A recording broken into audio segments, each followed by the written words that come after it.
George. He was 2 years old. He's not just a friend. He's family. What your message about George? You okay? I don't know. George? Is it me or is he considerably bigger? No, he's definitely bigger. What's happening to my friend? Are you familiar with genetic editing? Someone's mutating animals into monsters. No! Your oversized monkey is old news. Sound the alarm, it's time to cross the line. Of course, the wolf flies. Stop me, stop me. Oh, somebody stop me. Stop me, stop me. Please, somebody stop me. Stop me, stop me. Oh, somebody stop me. Let's go save the world. That's a big arm. Don't fight it. You know there are other ways of dealing with people, right? I do know that, yeah, but that's no fun. Rampage, only in cinemas.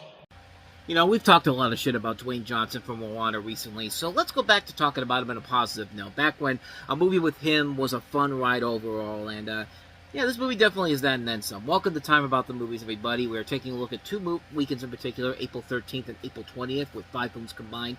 Starting off with our first movie here, and that is Rampage, based off the video game series of the same name. It follows Johnson as a primatologist named Davis Okoye, who must team up with George, an albino gorilla who turns into a raging creature of enormous size as a result of a rogue experiment to stop 2 other mutated animals, a gray wolf and an American crocodile, from destroying Chicago.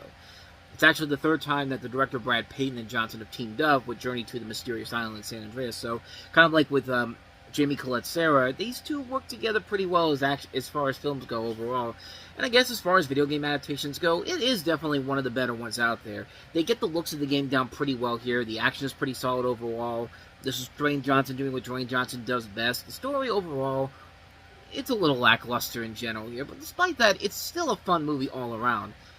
I look at Rampage, and then I compare it to another rock movie that came out later in the year, which I really did not like, Skyscraper. We'll get to that in July, but Rampage to me did everything right that Skyscraper did so wrong. Rampage knew how to balance crazy and stupid with an actual sense of realism. Skyscraper did not, and it turned out a really bad movie in the process. Rampage had Johnson in a fun, over-the-top performance. Skyscraper doesn't. Rampage had good, fun, over-the-top action that could make you forget about the stupidity of the plot. Skyscraper didn't.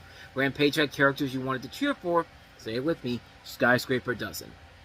Everything that Skyscraper failed to do, Rampage was able to do right. It's no classic by any means necessary, but it's definitely on that same wavelength as something like a San Andreas or a Journey to the Mysterious Island. Just a movie where you see Dwayne Johnson having the time of his life. You can see that he's putting a lot of effort into this movie that is very silly, very stupid, but still very fun overall. And you gotta give it points where credit is due there. I mean, much like San Andreas was, this was a good, fun action film all around.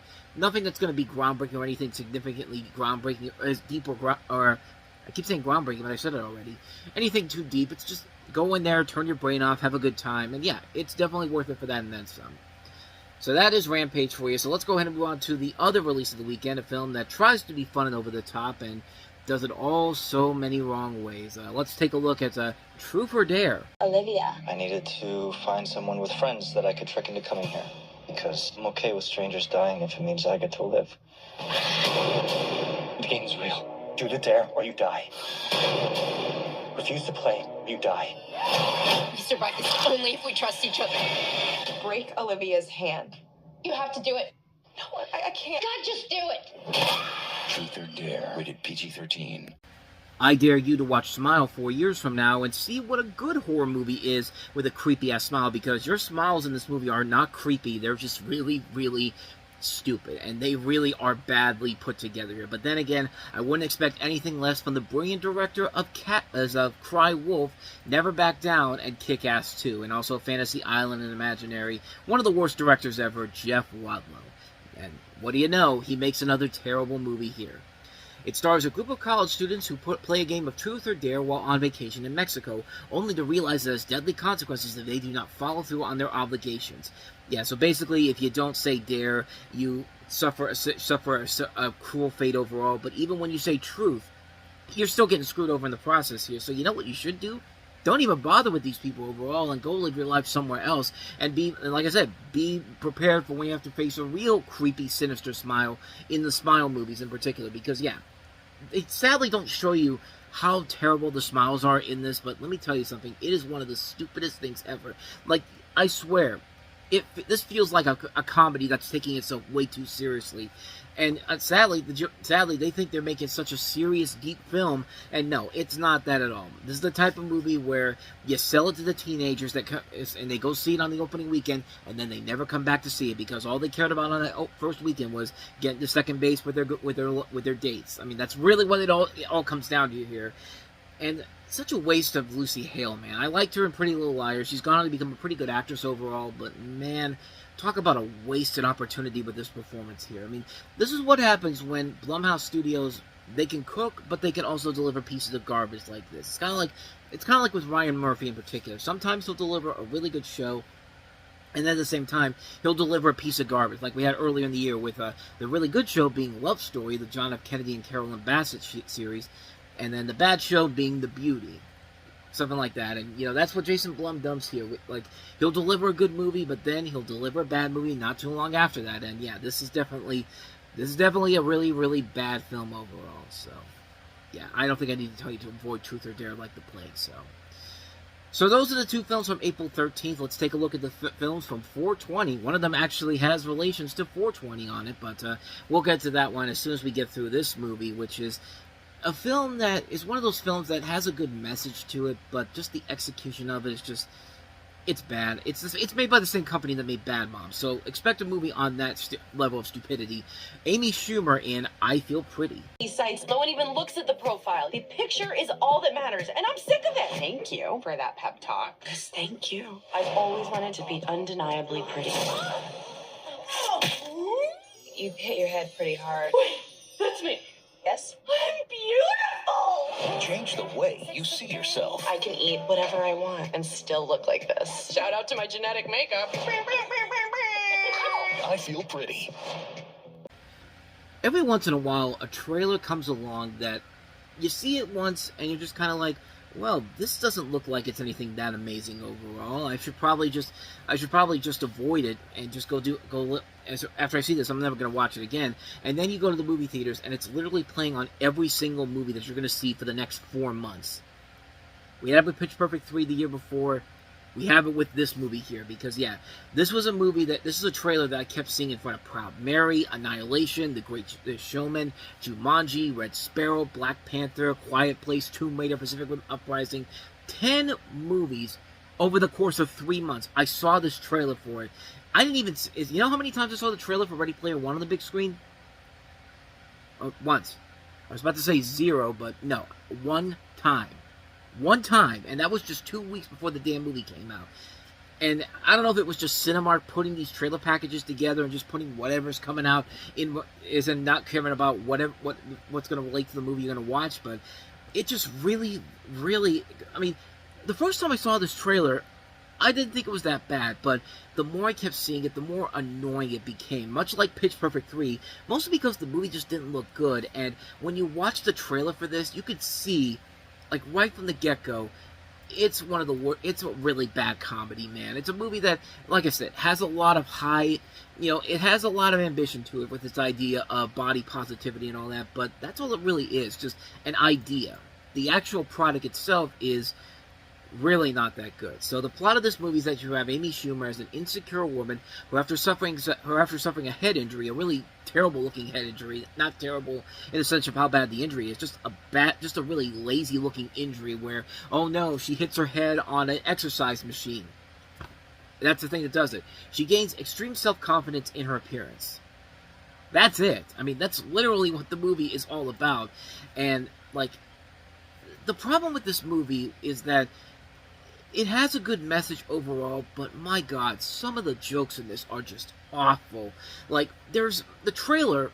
The biggest problems with the trailer was that they were just doing the laziest bits of comedy ever. Like, one of the running gags of the movie is, oh no, you can't find your clothes size online. She goes into like a store where she wants to buy a dress and they don't have in her size. It's just like, oh, well, you could just go and buy it online. And they make it seem like that's supposed to be like a joke or something. It's just like, oh no, oh my god, that's like the most horrible thing ever, says no one ever. I mean, they make it seem like going online to buy clothes is a sin against nature, but it's really not. In fact, on most occasions, it's actually better to buy your stuff online like this in the store. I mean, yeah, you're not going to be able to go to like a store like Dick's or something like that to get a T-shirt that's 4X or 5X for your favorite sports teams. But if you go onto their website, boom, it's right there. No problems whatsoever. Just like they make it seem like a big deal here, where it's just kind of like, if you don't buy your clothes in stores, then you have no purpose of living whatsoever. Like, but yeah, again, the laziest jokes ever. Like when she actually gets her head knocked into the back of the exercise machine. Something like that makes her vomit, and it's just kind of like, I mean, if blood was coming out of her or something, that would make sense, but vomit? Like, have you ever hit your head on something so hard that you vomited on the floor? Like, it's just felt like they were putting this stuff in here for just a lazy joke, like a lazy joke for this movie. This movie's not made for people who are trying to, this isn't a movie that's living up to the message they're trying to set up here. The idea is good. The idea of, don't be afraid of who you are. Who cares if you're fat? Who cares if you're skinny? Just be yourself. Don't worry about the world telling you can't do things, and just be yourself. I would appreciate that message if it was actually showing up in the trailer here, but no. It's living up to the idea of the bad mom's mentality. It's a series where there may be a good message in there, but the movie just doesn't deliver on it. And it's just not helping that the jokes are not funny. And talk about Amy Schumer going down this downward spiral so quickly after Trainwreck. I mean, the last comedy she did was Snatch, which should have been a great movie. Goldie Hawn was in it as her mother, directed by Jonathan Levine. And that film just turned into a reject Romancing the Stone, or trying to be another action comedy for the 2010s. But it's a movie where everything about it just really falls apart, from missing out on its positive message overall and just coming up with the laziest jokes ever. It's odd to see somebody like Naomi Campbell in a movie like this, since there was another movie where she was in where the plot was similar to this. You probably never heard of it unless you watched Film Brain's Bad Movie Beatdown, the movie Fat Slags, where it was based off the comics, and the crux of the whole movie is that, Jerry O'Connell gets amnesia and sees these two ugly, disgusting women, not just in not just with their weight and all that, but just the way they act and all that, and he decides, I gotta make them the next big stars in the world. And that movie is terrible. I've only seen the little bits and clips from that movie from the Film Blame review, but yeah, you watch it and it's just like you're never gonna watch that movie simply if you watch that review alone. And the fact that not but 14 years after that movie came out, they made this movie, which is the much cleaner version of that film. I mean, it's really bad, man. It's just really, really awful. I mean, it's a movie that should be better because of its message, but it doesn't do it with the rest of the film overall. And this isn't made by hacks. This is directed by Abby Cohn and Mark Silverstein, who did He's Just Not That Into You, which is a movie I really enjoyed. They also did Never Been Kissed, but then again, they also did stuff like Valentine's Day and also The Vow, which were not great movies. So maybe I should have seen that coming. But this was actually the directorial debut here. I didn't even realize that. But I mean, the movie overall should have been so much better than it actually was. But the trailer was just a sign that, yeah, they're not going to take their positive message overall and make it work to the end here. They're just going to make a lazy comedy out of it and basically give Amy Schumer nothing to do except to just be not quite on the levels of Melissa McCarthy and her later films after Bridesmaids and all that, but pretty damn close. But, yeah, not a very good film at all. So let's go ahead and move on to our next movie, which is one of the big surprises of the entire year. I didn't think 16 years after the last Super Troopers movie that the sequel, Super Troopers 2, would be any good. But, yeah, much to my surprise, it was. Back at your old job? What does that mean? Back in business. Pilot! Everything will be by the book. Everything. It's a mood enhancer. Oh! I'm in a better mood. Good one. It's like we never left. Can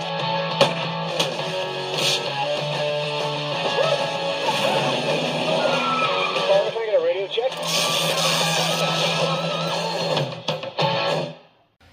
Now, don't get me wrong, the original Super Troopers isn't one of my favorite movies, but it still has a lot of funny moments in there. I mean, the best bit is the restaurant scene.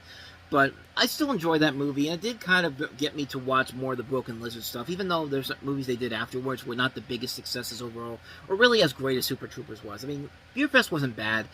I'm one of the few people that did kind of like the Dukes of Hazzards, and Club Dread had an intriguing idea, just bad execution overall.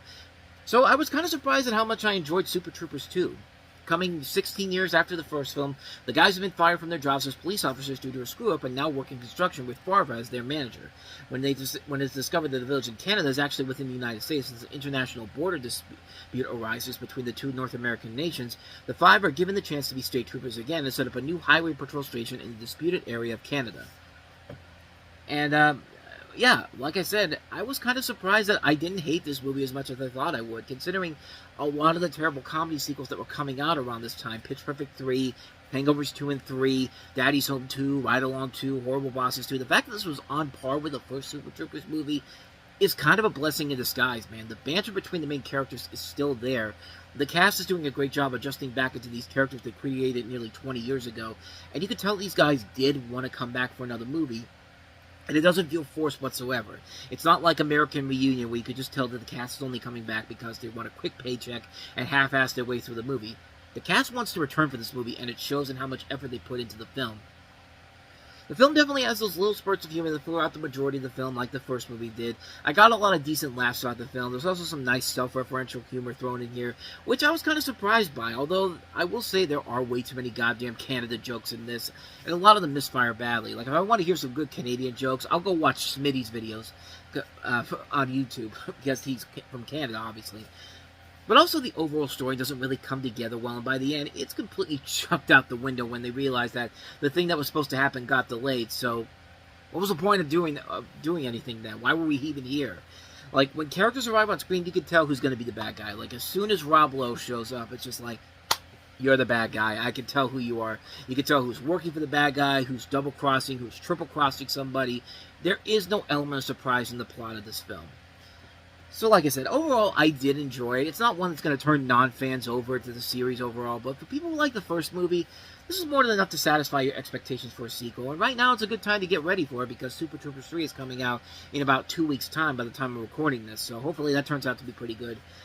It's on the same level with the first movie. Considering how recent comedy sequels have fared up, this one actually would make for one of the better comedy sequels we've had in a while, just by the simple fact that it's not a bad sequel, and it's about on par with the original, so I'll take what I can get with that.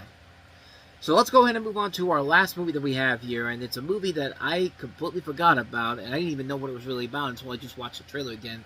And seeing it again, I just kind of realized, yeah, I can kind of see why Traffik, with a K instead of a C, didn't do so well, because, yeah, just take a look. Let's get away from the city.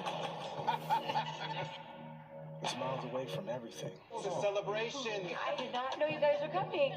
I want to give her something she can remember for the rest of her life. You never cease to amaze me. Wow, that is a hot rod. Built it myself. Where'd you learn that? The prison auto shop? Oh my. Car, get your up. Just give me a minute.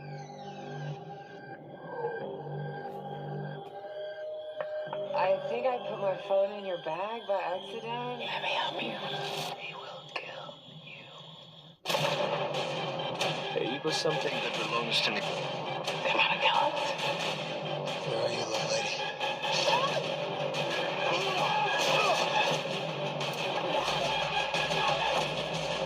Just hold on, all right?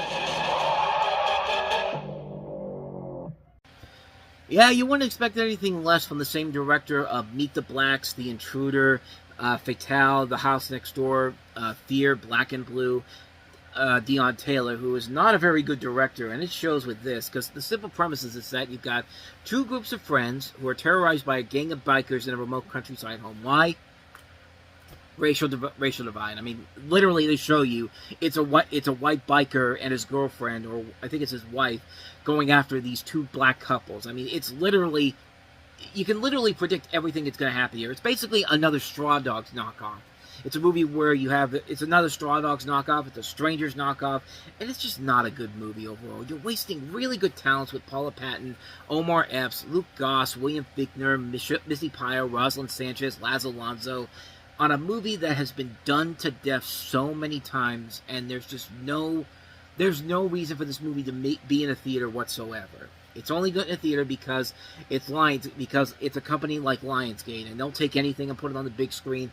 Because I'll tell you, if it wasn't Lionsgate, this would have been like the TV movie of the week you would have seen on Lifetime, or a movie that you would have seen already on Walmart's new release shelf with all the other movies that look like fake titles and don't feel like real movies whatsoever. That's where a movie like this belongs on here. These people have been in much better movies, and it just does not show here at all why this film deserved to be in a film overall. I mean, from the moment this couple shows up out of the blue when they're at this gas station, that should have been your first sign to be like, you know, we should probably go somewhere else in particular. Like, who decides to go out in the middle of a desert like this to go spend the 4th of July just because there's a nice house there? I'm pretty sure you can go into outside the city of Los Angeles or something like that and find a much better house than this, because it's just it's just a bad movie. It's just a really terrible movie. There's nothing intriguing about it whatsoever. There's nothing new or creative. It's the same movie you've seen done to death before, and it's just not worth it. It's just not worth it. There are so many other better films out there, and this one definitely is not one of those films. So yeah, you should avoid Traffik like the plague. Or better yet, just go watch the original Traffik, the 2000 movie that was nominated for Best Picture from Steven Soderbergh. It's a much better movie. It makes more sense to have that be called Traffik than this movie be called Traffik. Okay, I'm just kind of continuing on here from the last review here. But anyway, we're done with the show here. But next time on Time About the Movies, we end the month on a big bang. Quite literally, or in this case, a snap. Because we have Avengers Infinity War. I can't snap my fingers, so that's the best I could do. Like, yeah, that. But, of course, Avengers Infinity War, where the big baddie they've been setting up for the last couple of years, Thanos, makes his move and gets the Infinity Stones, and, of course, by the end of that movie, snaps half the cast of the Marvel Cinematic Universe out of existence, and we all have to wait one more year for the conclusion of this. But we're going to spend the next episode talking about Avengers Infinity War, and, of course, that was the big new release of the weekend. Studios were not even going to bother trying to compete with that, so, yeah. We'll spend the episode talking about that, and a lot to talk about with that, especially, and it's also timely, too, because just today, the Avengers Doomsday trailer dropped, and I'll just say this, if you didn't see my trailer reaction over on the Reviewing Network Live, I'll just come out and say that I was a little bit underwhelmed by it. I think a lot of people agree with me that, yeah, it was cool to see Robert Downey Jr. for the first time as Doctor Doom, and it's cool to see the newer superheroes mixing in with the older superheroes, but at the same time, it just felt like something was missing from that particular trailer. I don't know what it was, but I definitely I think the movie will be good, but it doesn't have that magic and hype that the other Avengers movies does. In fact, we'll talk more about that with the build up to this movie and Endgame, because, yeah, when you look at this and compare it to Avengers Doomsday, there's definitely a noticeable difference, and maybe when I watch the trailer for Infinity War again tomorrow, I'll probably have some more comparisons to why that was more promising than what Doomsday looks like it is right now. But I'm still hoping for Doomsday to be really good. I haven't got my tickets yet for it, but